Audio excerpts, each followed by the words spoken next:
My great-grandfather, Marco, moved from Yugoslavia in the mid-30s and stayed in this house with his brother. My grandparents, mother and aunt moved into a two-bedroom apartment on the third floor of this building in 1958 across the street from the Bohemian Beer Garden. My family purchased this house in 1962. Their neighbors were mostly German at the time. In the next few slides, you'll be able to see how Astoria has changed from the early 1900s to today.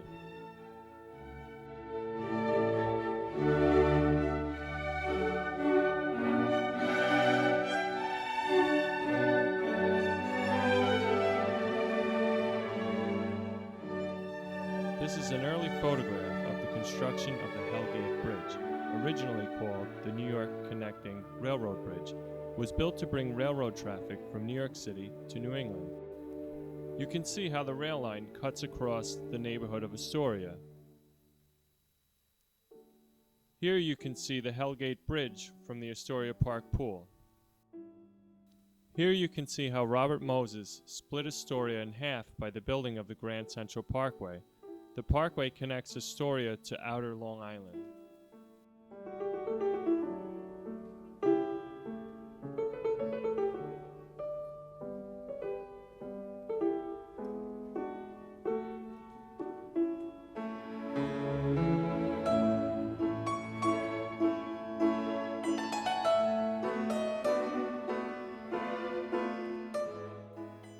This is the construction of the Triboro Bridge by Robert Moses in 1935, and these are some of the construction workers that were working on the bridge at the time. The bridge connects Queens to Manhattan and the Bronx, as well as Randall's Island. You can see some of the development that took place from the 1940s to today on 30th Avenue and Steinway Street. Charles Walters is standing near the Astoria Theater of Vaudeville House on Grand Avenue, which is now called 30th Avenue.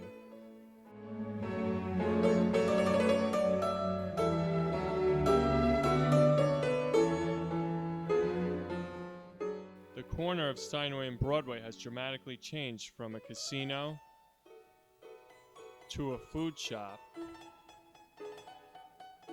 to Stevens & Stevens, an electronics store, and currently it's TD Bank.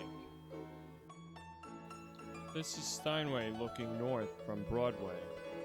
This is how Steinway looks today.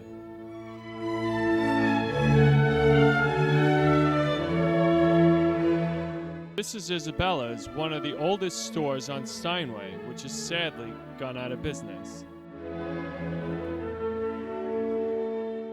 Although much of Astoria has changed, here you can see the Steinway Reformed Church has remained the same.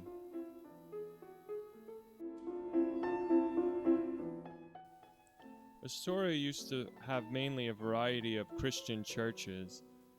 Now Astoria has become more ethnically diverse.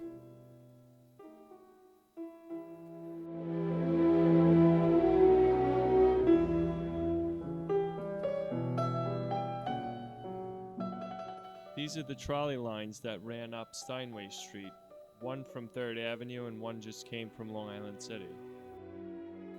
This is Ditmars Boulevard in 1938, mostly residential.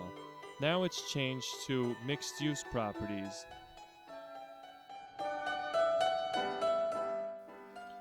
In this photo, you can see the Steinway factory in the background. This is Steinway and Sons' current day. Here's the Steinway factory that was converted into condominiums. This is a waterway behind the Steinway factory where they used to store the wood. Here you can see some of the wood that they store today. This is the Steinway mansion that overlooked the Steinway village and factories. I noticed that the current owner kept the same alarm clock as the Steinways.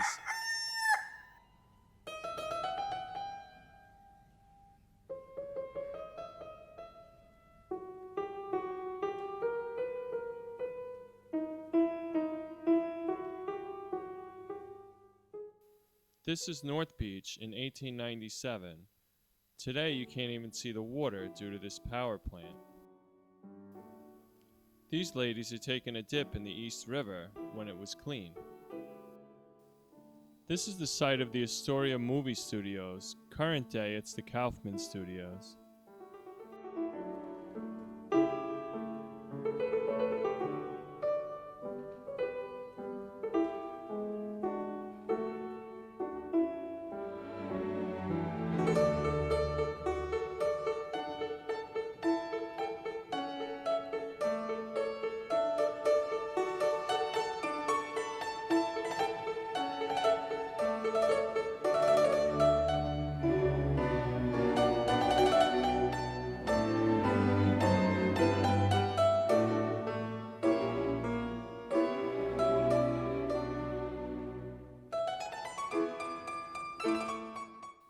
This is the community garden inspired by Michelle Obama, across the street from Ravenswood Public Housing.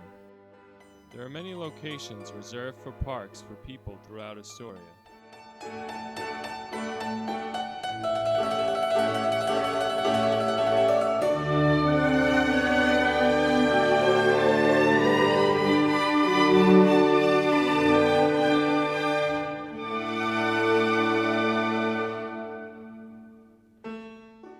Before this became Socrates Sculpture Park, it was a landfill.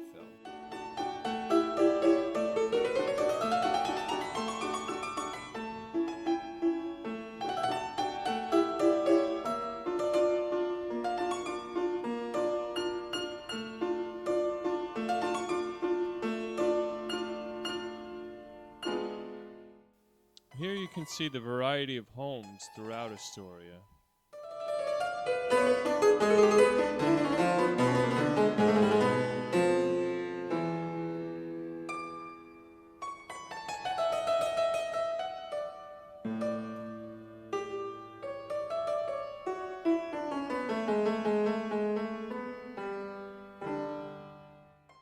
This is the Lent-Riker Smith home, built in 1656.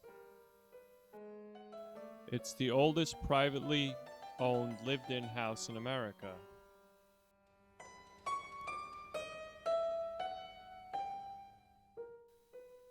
This concludes our historic and present-day tour of Astoria. Thank you for watching.